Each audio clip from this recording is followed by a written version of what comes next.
Northern Europe में लगभग पूरे साल बर्फ गिरती है और यहां पाए जाते हैं दुनिया के कुछ सबसे ब्रेव क्रीचर्स। बर्फीली चादर पर घूमते दुनिया के सबसे बड़े प्रेडेटर से लेकर बर्फ में जमे जंगलों में रहने वाले सबसे छोटे लैंड कार्निवोर तक। बर्फ से ढके इस इलाके में सिर्फ सबसे टफ ही सरवाइव कर सकता है। यूरोप के इस स्नो वर्ल्ड में या तो खुद को इसके हिसाब से अडैप्ट कर लें या जान गंवा बैठे।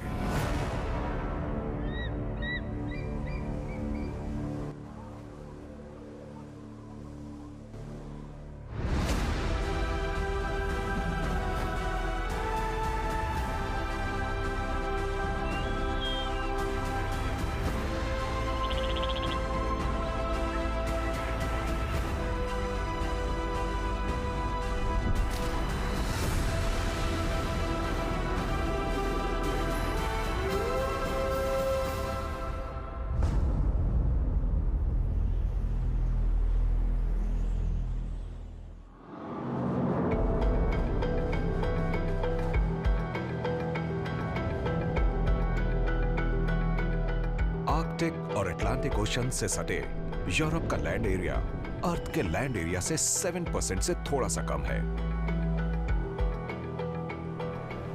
वैसे तो इस कॉन्टिनेंट के एक बड़े हिस्से में साल भर क्लाइमेट ठीक ठाक रहता है, पर इसके कुछ नॉर्दर्न रीजन्स में जबरदस्त गर्मी या ठंड पड़ती है। मेडिटेरेनियन सी से लगे यूरोप के सदर्न मोस्ट शोर्स का टेम्परेचर गर्मियों में 40 डिग्रीज को भी पार कर जाता है।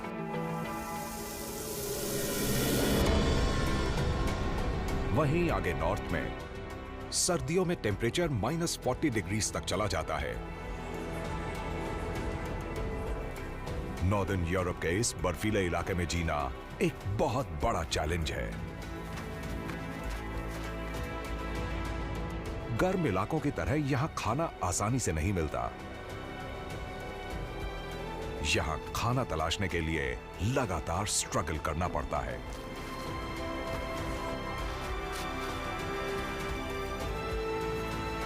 इन हॉस्टाइल प्लेन्स में एनिमल्स को सरवाइव करने के लिए दूसरे एनिमल्स से ज्यादा खुद से जंग लड़नी पड़ती है।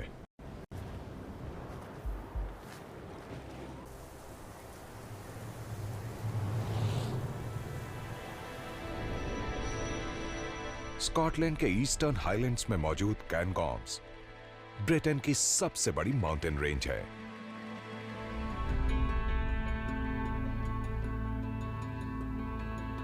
बर्फ से ढके इसके ऊंचे प्लेटोज और पीक्स पर वही हैबिटेट और क्लाइमेट है जो यहां से बहुत आगे नॉर्थ में आर्कटिक सर्कल पर बहुत अंदर के एरिया में होता है।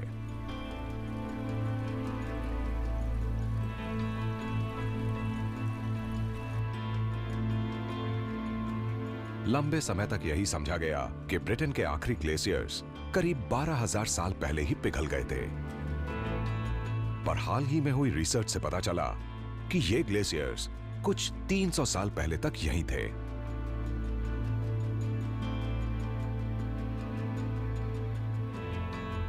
भले ही कहने को यहां का क्लाइमेट ज्यादा ठंडा या गर्म नहीं है, पर यूके का अब तक का सबसे कम टेम्परेचर -27 डिग्री सेल्सियस भी यही रिकॉर्ड किया गया था।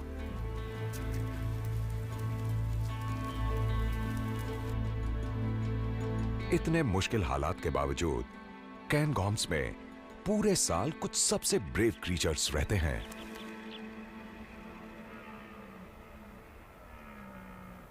करीब 2 मीटर ऊंचे रेड डियर ब्रिटेन के सबसे बड़े लैंड मैमल्स हैं। गर्मियों के हल्के लाल कोट के मुकाबले सर्दियों में इनके फर ज्यादा लंबे, मोटे और गहरे लाल रंग के हो जाते हैं। वुल्व्स और लिंक्स जैसे प्रेडेटर्स का सफाया होने के बाद से इनको शिकार हो जाने का ज्यादा डर नहीं। अगर डर है तो सिर्फ इस हार्श विंटर में सरवाइव करने का।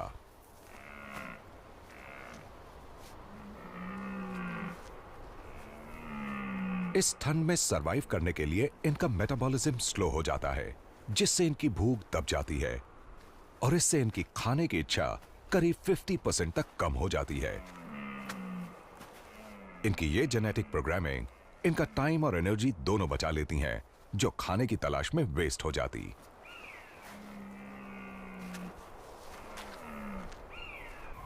हालांकि छोटे मैमल्स के लिए शिकारी और खाना दोनों ही बड़ी प्रॉब्लम्स बने रहते हैं।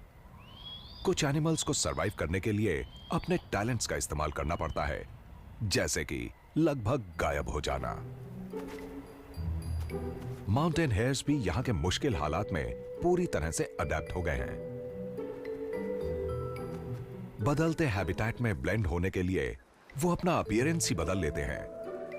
उनके जो फर गर्मियों में ब्राउन और ग्रे होते हैं, वही सर्दियों के आने के साथ ही पूरे व्हाइट होने लगते हैं, जिससे इन्हें बर्फ में ढूंढ पाना कम से कम इंसान के लिए तो बहुत मुश्किल हो जाता है। कैमोफ्लेज का इनका ये टैलेंट मामूली विजन वालों को तो धोखा दे सकता है, पर यहां के एक सबसे खतरनाक शिकारी से नहीं बचा सकता।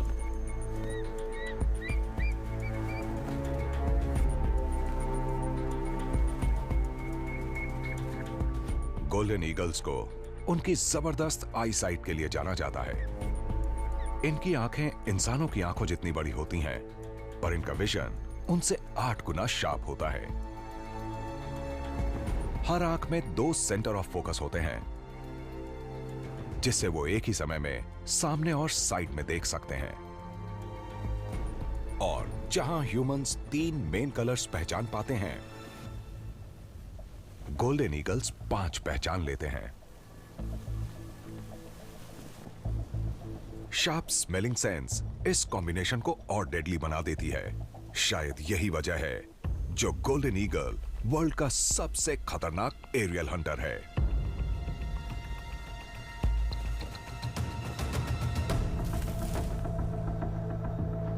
इसके 2 मीटर लंबे विंग स्पैन इसके 4 किलो के फ्रेम को बड़ी आसानी से उड़ा ले जाते हैं। कैनगॉर्म्स हंटिंग के लिए परफेक्ट हैं, क्योंकि यहां शिकार के पास छुपने के लिए ज्यादा ट्री कवर नहीं है। यहां ईगल 1 किलोमीटर ऊपर से भी अपना शिकार आसानी से ढूंढ लेता है।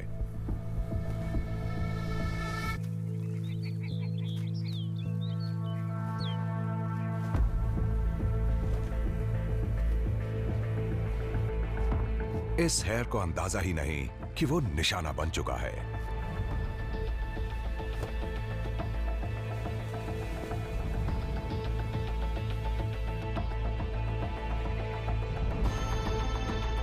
आधे खुले विंग्स के साथ प्रेडेटर शिकार को झपटने के लिए तैयार है।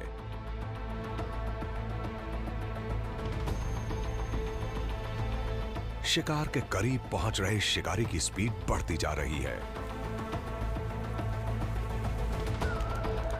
ग्रोस के एक झुंड ने खतरे को देख लिया, जिससे यह हेयर अलर्ट हो गया।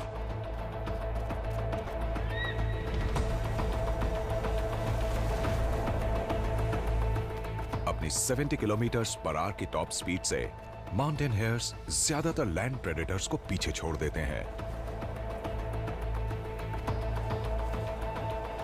पर गोल्डन ईगल्स पेरेग्रीन फैल्कन्स की तरह स्पीड के मामले में सबसे फास्ट क्रीचर्स हैं। अपनी 250 किलोमीटर पर आवर की डाइव स्पीड से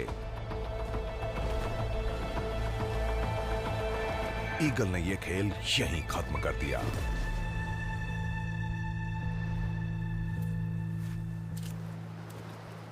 छह सेंटीमीटर लंबे रेजर शार्प पंजों से शिकार फौरन ही दम तोड़ देता है।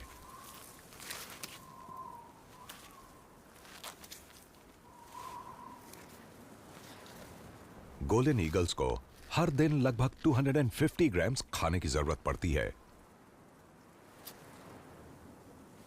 पर आज की इस शाही दावत के बाद इस ईगल को अगले कई दिनों तक शिकार करने की जरूरत नहीं पड़ेगी।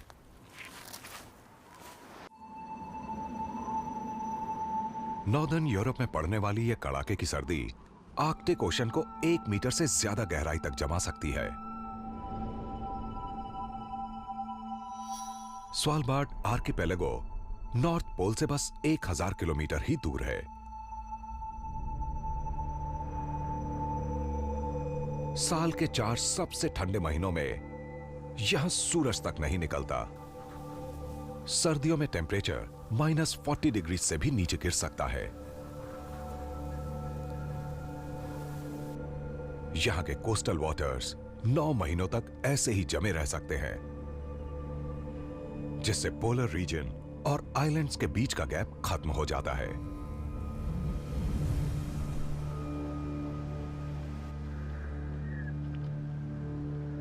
एक क्रीचर ऐसा है जिसे अपने अंडर वाटर वर्ल्ड के ऊपर ऐसी बर्फ जमना बहुत पसंद है।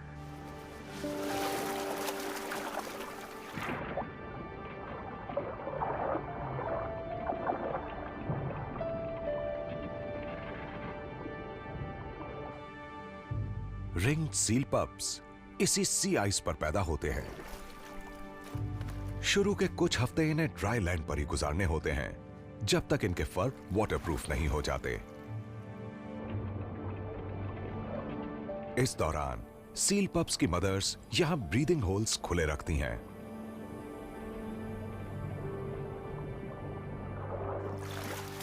रेगुलर फीडिंग के साथ साथ ये होल्स बच निकलने के लिए भी बहुत काम आते हैं जब लैंड पर कोई प्रॉब्लम आ जाती है।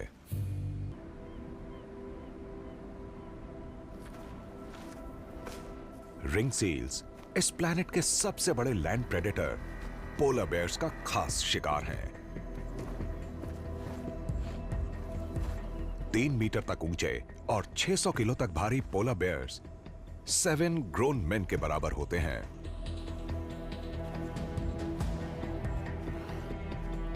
स्वालबार्ड रीजन में करीब 2500 पोलर बेयर्स रहते हैं, जो वर्ल्ड पॉपुलेशन का लगभग 10% है। इनकी होम रेंज 3,50,000 स्क्वायर किलोमीटर तक बढ़ सकती है।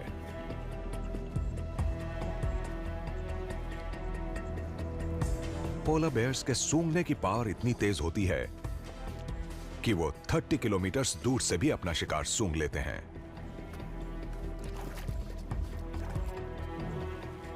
जिंदा रहने के लिए इन्हें हर दिन करीब 2 किलो फैट कंज्यूम करना होता है, और इस सील पप से 2 दिन तो आराम से गुजर जाएंगे।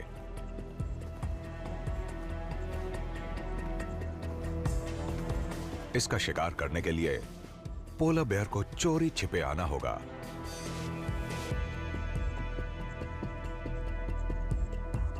सील की विजन पानी के अंदर भले ही बहुत शार्प हो, पर इसके मॉडिफाइड कॉर्नियाज और लेंसेज जमीन पर उसकी नजर कमजोर कर देते हैं। पोलर बेयर बर्फ की सफेदी में लगभग खो जाता है।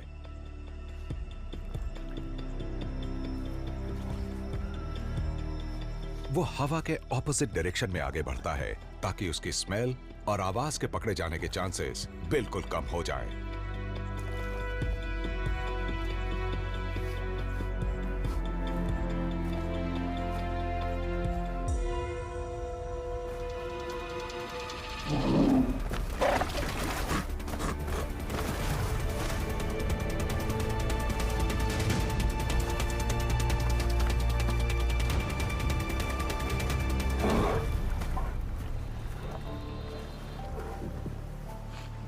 इस बार प्लान फेल हो गया।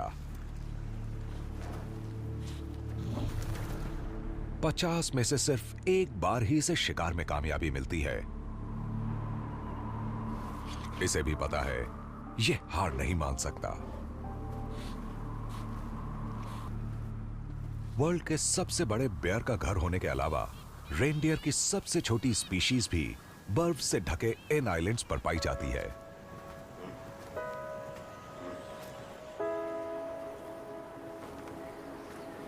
सिर्फ 80 सेंटीमीटर ऊंचे ये स्वालबर्ड रेनडियर आइस एज के खत्म होने पर मेनलैंड नॉर्वे से अलग होकर यहां रह गए। तब से पिछले 5000 सालों में ये आर्कटिक क्लाइमेट के हिसाब से खुद को अडेप्ट करते आ रहे हैं।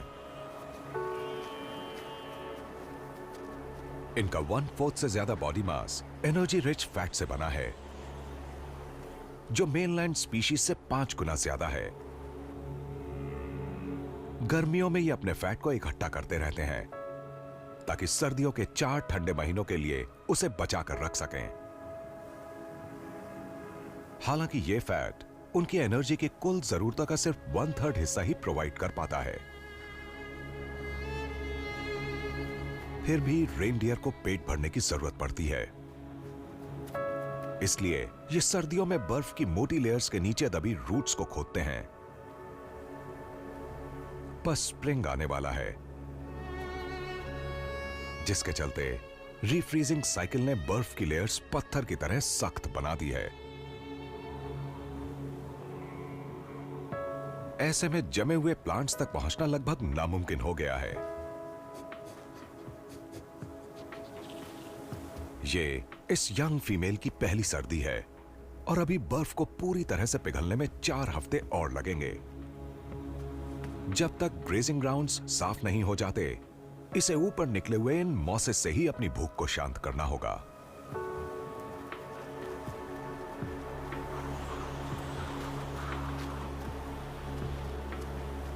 बूढ़े हो चुके रेनडियर्स के सामने और बहुत से चैलेंजेस हैं। 10 साल की उम्र के आसपास पथरीली जमीन पर कड़ी वेजिटेशन खाने से इनके दांत इतने घिस जाते हैं कि ये खाना नहीं खा पाते। इसलिए इस स्पीशीज के मारे जाने की सबसे आम वजह स्टारवेशन है।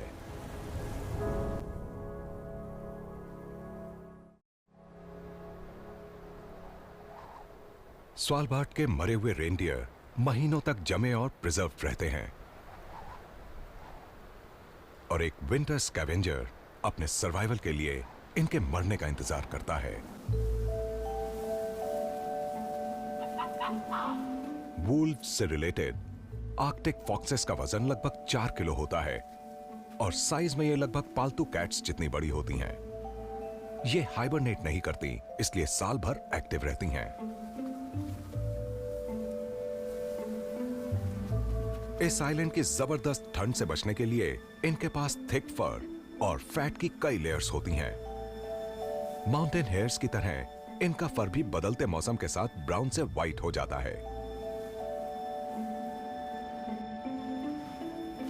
अपनी शानदार हंटिंग स्किल्स के बावजूद सर्दियों में इन्हें शिकार के ज्यादा मौके नहीं मिलते, इसलिए ये गर्मियों में छुपा कर रखे गए खाने से गुजारा करती हैं। आर्कटिक फॉक्सेस खाना इकट्ठा करने में माहिर होती हैं और मुश्किल वक्त के लिए ये बहुत सी सीक्रेट प्लेसेस पर बर्ड्स, एग्स और रोडेंट्स स्टोर कर लेती हैं। अक्टूबर से साल के 5 सबसे ठंडे महीनों की शुरुआत होने के साथ ही ज्यादातर माइग्रेटरी बर्ड्स स्वालबार्ड छोड़कर चली जाती हैं। ऐसे में फॉक्सेस को मरे हुए या मार गिराए एनिमल्स की डेड बॉडी से ही पेट भरना पड़ता है। बूढ़े रेनडियर से इन्हें प्रोटीन रिच मीट और हाई कैलोरीफिक फैट्स भी मिल जाते हैं।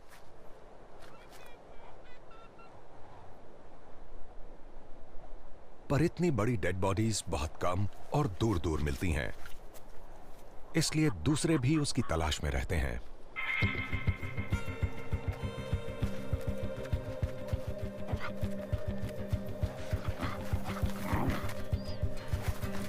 $50 किलोमीटर/आवर की स्पीड से दौड़ने वाली आर्कटिक फॉक्सेस अपने कंपेटिटर्स को 1 किलोमीटर दूर तक भगा आती हैं।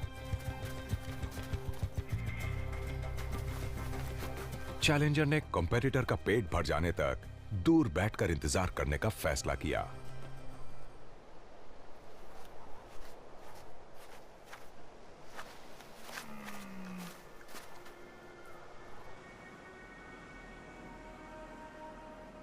उधर जमे हुए समुद्र पर एक और पोलर बेयर शिकार पर निकला है।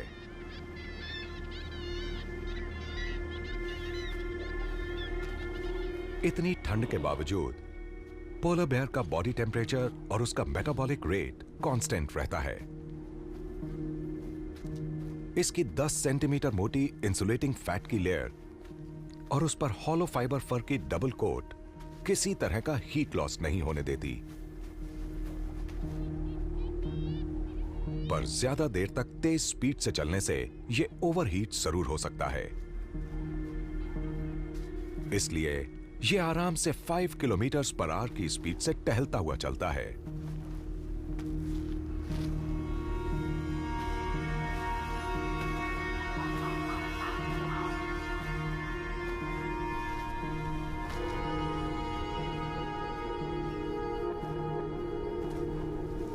इस मेल को पता चल गया है कि उसका शिकार पास ही है।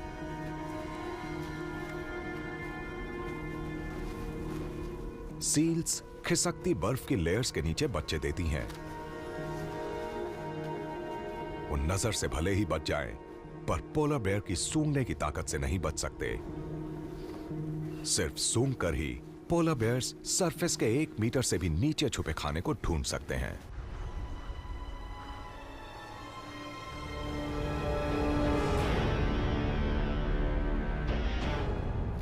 इस सील पप की दुनिया किसी भी पल खत्म हो सकती है।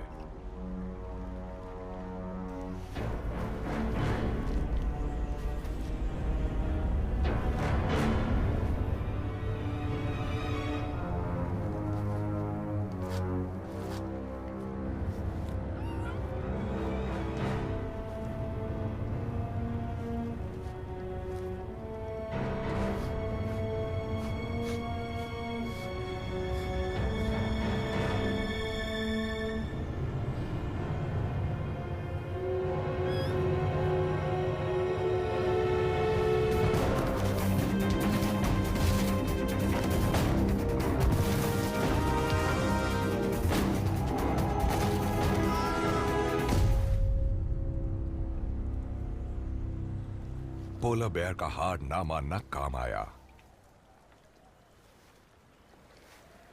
पोलर बेयर्स की भूख बहुत जबरदस्त होती है। वो एक बार में करीब 45 किलोज मीट खा सकते हैं, जो इन्हें करीब 70,000 कैलोरीज देगा। अगले 3 महीनों में वो अपने साल भर की एनर्जी की जरूरतों का 2/3 कंज्यूम कर लेगा। नॉर्दर्न नॉर्वे के टंड्रा जैसे डेजर्ट में सर्वाइवल के लिए यूरोप के कुछ क्रीचर्स को बहुत मुश्किल हालात का सामना करना पड़ता है। इन उजाड़ प्लेन्स पर टेम्परेचर्स -30 डिग्री से भी नीचे गिर सकता है, जिन्हें और ठंडा करने में 100 किलोमीटर की स्पीड से चल रही आर्कटिक विंड्स कोई कसर नहीं छोड़ती।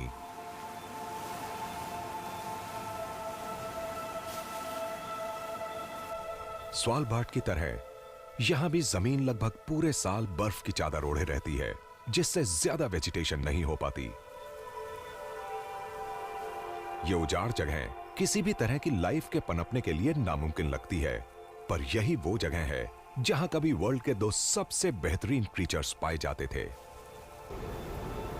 भले ही सेबर टूथ टाइगर्स और मैमथ्स का नामो निशान मिटे बहुत लंबा वक्त हो गया, पर एक आइस एज एनिमल आज भी यहां डटा हुआ है।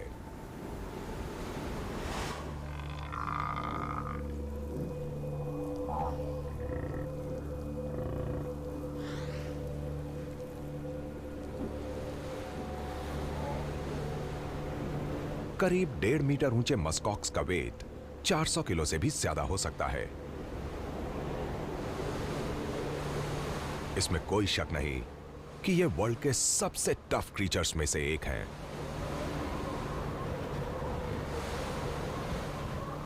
इनके 1 मीटर लंबे फर किसी भी दूसरे एनिमल से ज्यादा लंबे हैं। इनकी पूरी बॉडी को ढके इन फर पर बर्फीले तूफान का कोई असर नहीं होता।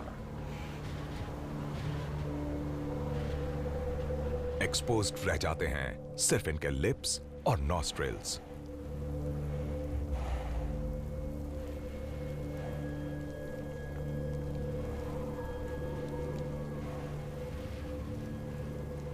दिखने में ये बाइसन जैसे लगते हैं, पर मस्कॉक्स शीप और गोट से ज्यादा क्लोजली रिलेटेड हैं। इनके पास भी वूल का बेहतरीन अंडरकोट होता है, जो शीप और गोट से 8 गुना ज्यादा गर्म होता है।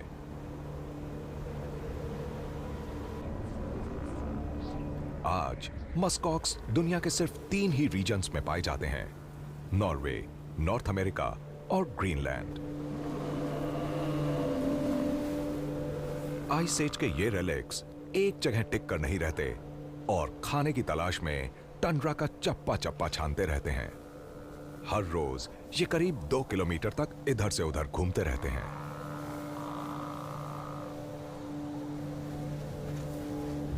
साल के इस समय यहां ज्यादा घास नहीं होती, इसलिए मस्कॉक्स स्टोर की गई फैट की मोटी लेयर्स के भरोसे रहते हैं, जो यहां बहुत कम समय पड़ने वाली गर्मी के दौरान जमा होती हैं।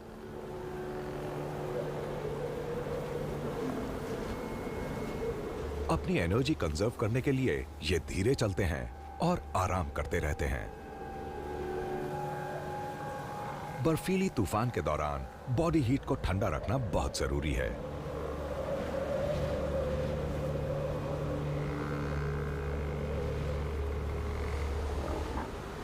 पर सारे मस्कॉक्स सर्दियां यूं बैठे रहकर नहीं गुजार सकते।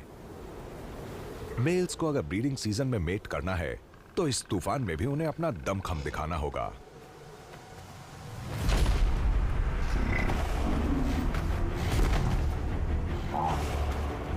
ये जंग बहुत जबरदस्त होती है। जो डोमिनेंट मेल ये जंग जीतेगा वही झुंड को जीतेगा और उसे 20 के झुंड में आधे दर्जन से भी ज्यादा फीमेल्स के साथ मेट करने का मौका मिलेगा।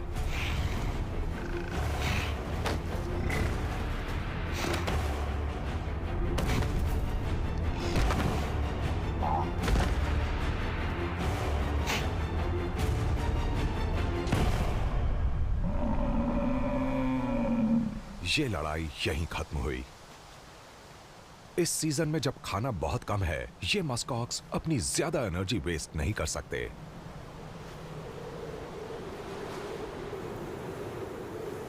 रात होने के साथ ही ये झुंड भी आराम करने चला गया। बोल्डर्स की तरह लगते इनके विशाल शरीर टंड्रा के बर्फीले बैकड्रॉप में ब्लेंड होकर जैसे गायब हो जाते हैं।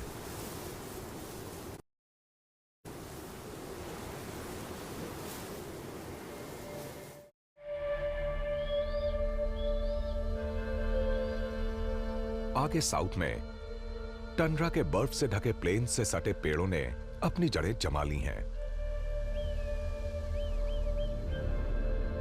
स्नो फॉरेस्ट का टाइगा कहे जाने वाले इन कार्निवोरस ट्रीज का ये झुंड लगभग पूरे फिनलैंड, स्वीडन और ज्यादातर नॉर्वे में फैला हुआ है।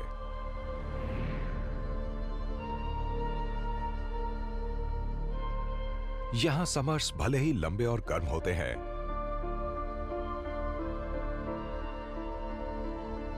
पर सर्दियों में टेम्परेचर -40 डिग्रीज तक गिर जाता है।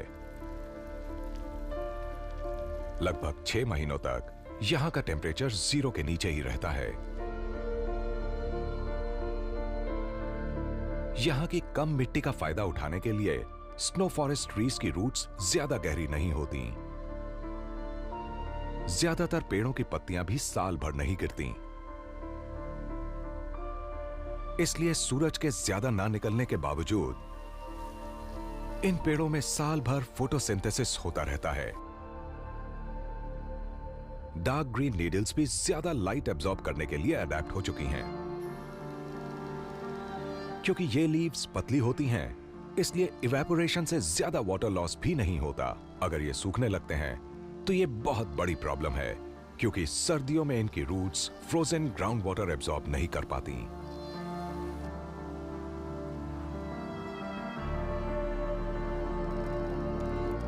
कुछ चौड़ी पत्तियों वाले डेसिडुअस पेड़ जैसे कि बर्ग भी टाइगा के मुश्किल क्लाइमेट में ढल गए हैं।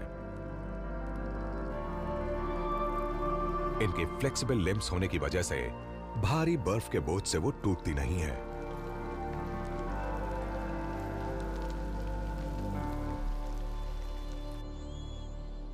पूरे यूरोप में सबसे ज्यादा फॉरेस्टेड एरिया फिनलैंड में है। यहां के लगभग 80% एरिया में पेड़ हैं। फ्रोजन नॉर्थ में नए सीजन के आने का अलार्म बजना शुरू हो गया।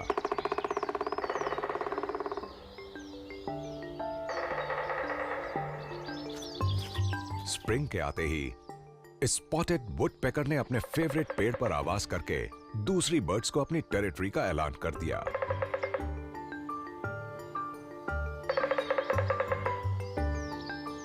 खोखले पेड़ सिर्फ तेज आवाज ही नहीं करते, बल्कि इनमें ढेरों इंसेक्ट्स और लार्वे भी रहते हैं, जिन्हें पूरे स्प्रिंग ये बर्ड्स बड़े मजे से खाती हैं।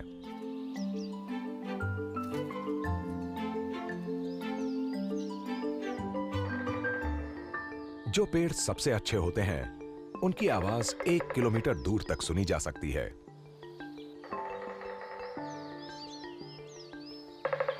ये पाउंडिंग एक्शन वुडपेकर के सर पर बहुत ज्यादा इंपैक्ट करता है। एक ब्लो ग्रेविटी का 1000 गुना फोर्स डिलीवर कर सकता है। एयरफोर्स पायलट्स भी इससे 20 गुना कम फोर्स हैंडल कर सकते हैं। एक दिन में यह ऐसे करीब 12,000 पेक्स करते हैं।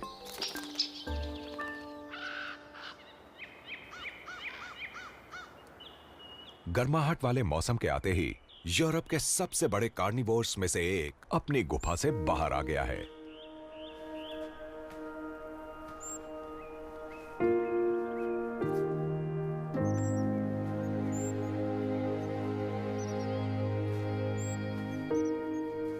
साल के 5 सबसे ठंडे महीनों में ये ब्राउन बेयर्स हाइबरनेशन के लिए दरारों, केव्स और अंडरग्राउंड हॉलोज में चले जाते हैं।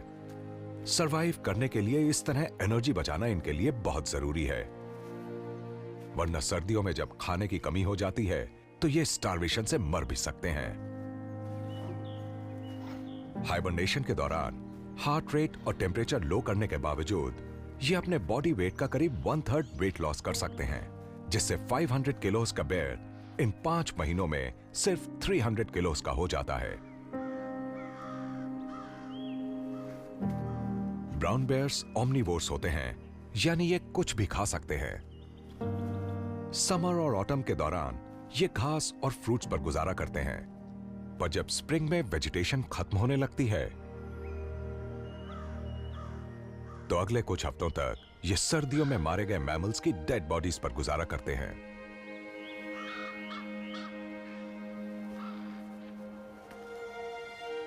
एनिमल किंगडम में ब्राउन बेयर्स उन एनिमल्स में से एक हैं जिनकी सूंघने की ताकत बहुत जबरदस्त होती है।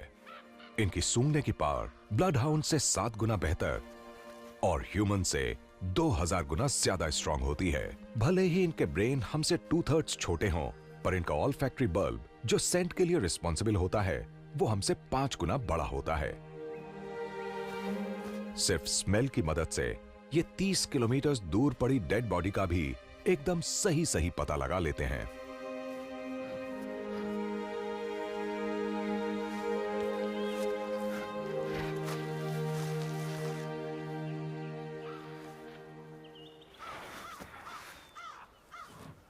लेकिन इस खूबी का नुकसान भी है।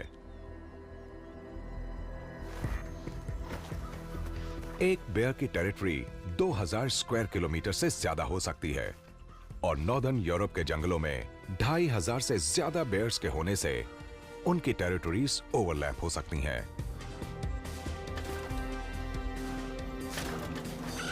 लेकिन सुनने की जबरदस्त ताकत उसे आने वाले कंपेटिटर से अलर्ट कर देती है।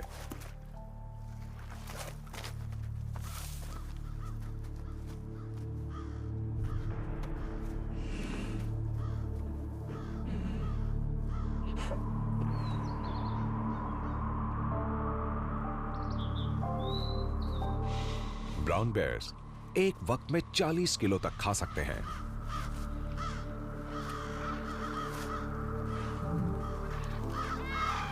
यहां रहने वाले रेवन पॉपुलेशन की तरह पास खड़े बेयर को पता है कि उसे बस इंतजार करना पड़ेगा। लकीली यहां इतना खाना है कि कईयों के पेट भर जाएं।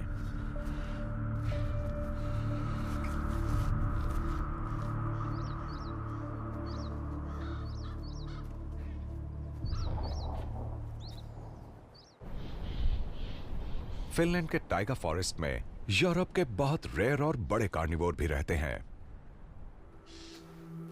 1200 से कम कार्निवोर इस कॉन्टिनेंट में पाए जाते हैं।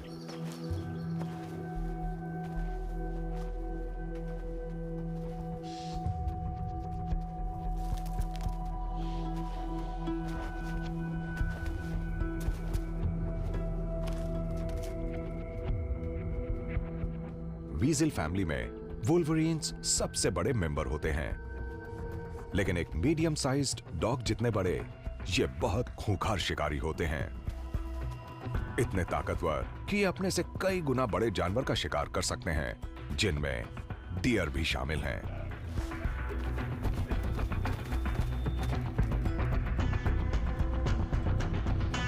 शिकार करने की जबरदस्त एबिलिटी होने पर भी आर्कटिक हेयर्स इनके सबसे कॉमन विक्टिम्स होते हैं।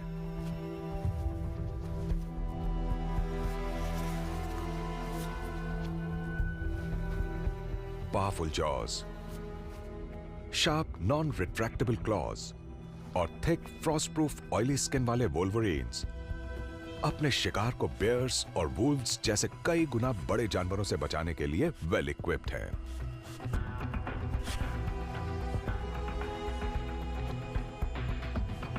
लेकिन रियल टेस्ट तब होता है जब उनका अपनी बिरादरी वाले से सामना होता है।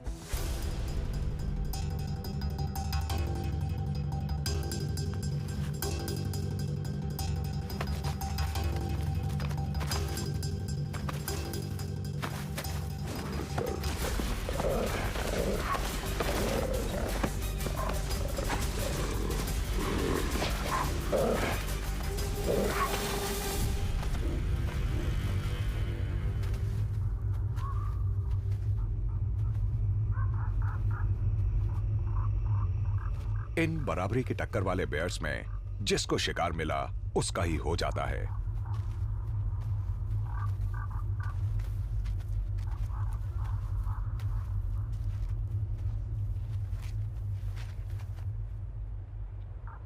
लेकिन चैलेंजर के लिए सब खत्म नहीं हुआ। वुल्वरीन्स सेंट का यूज न सिर्फ अपनी टेरिटरी मार्क और डिक्लेयर करने के लिए करते हैं, बल्कि एक और अहम वजह के लिए भी करते हैं। आर्कटिक फॉक्सेस की तरह वो भी बुरे वक्त के लिए पहले से स्टोर किए हुए खाने पर डिपेंड करते हैं। सेंट ट्रेल्स और गिरे हुए पेड़ों जैसे निशानियां इसे अपने पिछले शिकारों का रास्ता दिखाती हैं।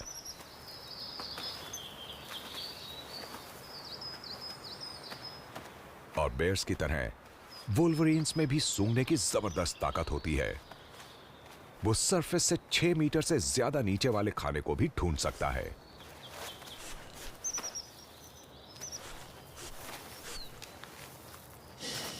नीचे गहराई में दबे शिकार की फ्रोजन बॉडी महीनों तक अच्छी हालत में रह सकती है। उनके मुंह में पीछे वाले स्पेशल मोलर टीथ 90 डिग्रीज तक घूम जाते हैं, जिससे वो जमे हुए सॉलिड फ्लेश के टुकड़े भी तोड़ सकते हैं। हड्डियां और दांत भी खाए जाते हैं। कुछ भी वेस्ट नहीं होता। पोलर बेयर्स की तरह यूरोप का सबसे छोटा कार्निवोर भी ठंड के माहौल से मेल खाने के लिए व्हाइट कोट पर डिपेंड करता है।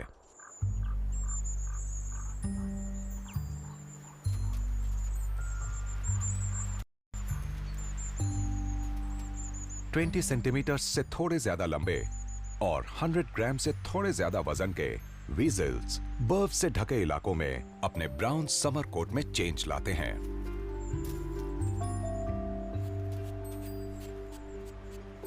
ये रंग में चेंज जेनेटिकली प्रोग्राम्ड है, जो दिन की रोशनी कितनी देर है उस पर डिपेंड करता है, ना कि टेम्परेचर पर। लेकिन आगे साउथ की तरफ जहां बर्फ कम होती है, वीजल्स पूरे साल ब्राउन रहते हैं।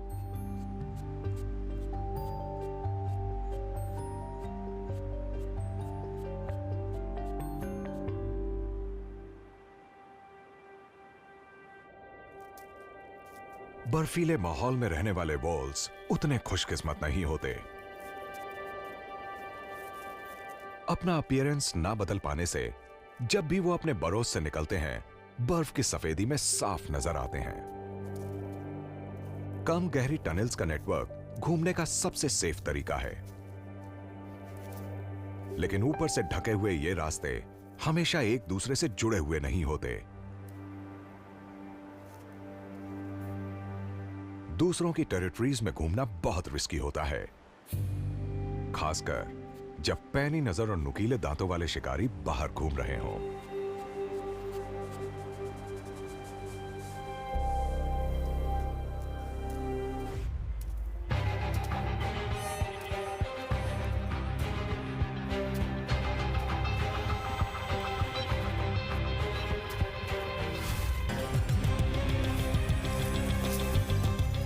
पतली बॉडी की वजह से वीजल अपने शिकार को जमीन के नीचे से पकड़ सकता है।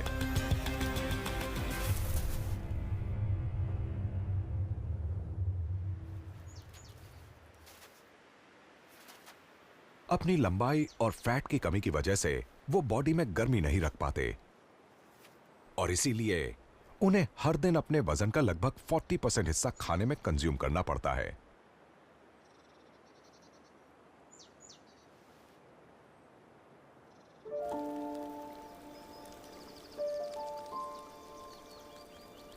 गर्मी का मौसम आते ही नॉर्दर्न यूरोप की जमी हुई लेक्स और स्ट्रीम्स पिघलने लगती हैं।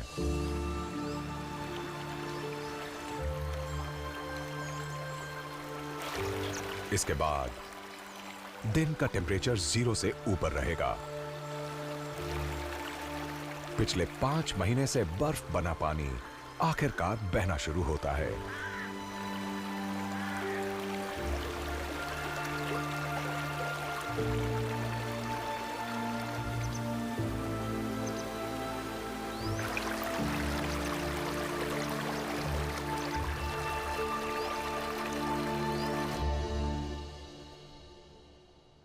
स्वालबार्ड के कोस्ट पर गर्मी बढ़ने की वजह से समुद्र की बर्फ भी पिघलने लगी है।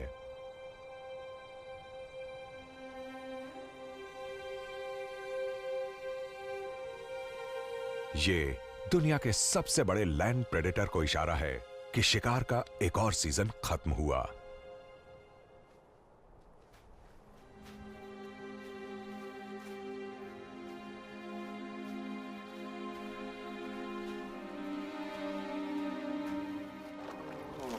सील के बच्चे अब बड़े हो गए हैं और पोलर बेयर के जबड़े और पंजों से बचकर खुले पानी में सरवाइव करना सीख गए हैं।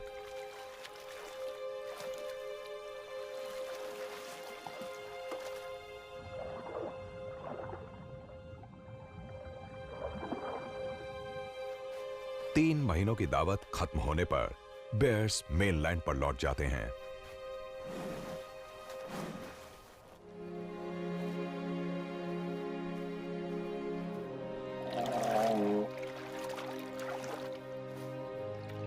एक और सर्वाइवल स्किल का यूज करके।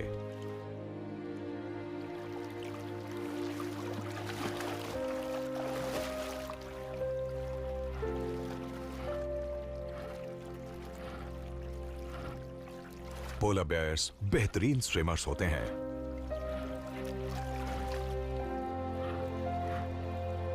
वो 350 किलोमीटर से ज्यादा फासला तय करने के लिए जाने जाते हैं।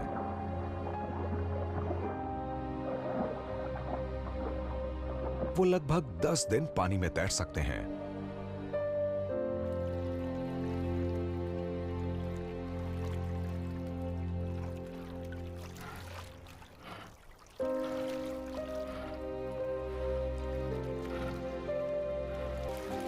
फिर से दावत मनाने के लिए इस पोलर बेयर को कई महीने रुकना पड़ सकता है। जब तक सर्दियां लौट कर नहीं आती तब तक इसे गर्मियों का मौसम झेलना पड़ेगा।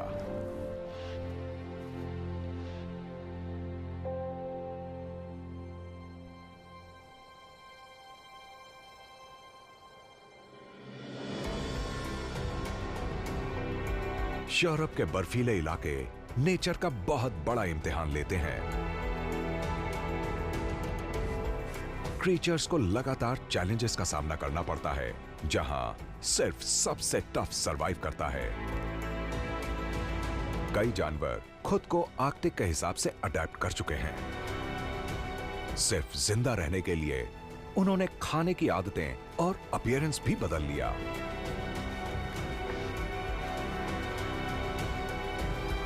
गर्मी का मौसम यहां बहुत थोड़े वक्त के लिए ही आता है और जल्द ही यूरोप के सफेद और जमे हुए लैंड पर फिर से बर्फ का राज होगा।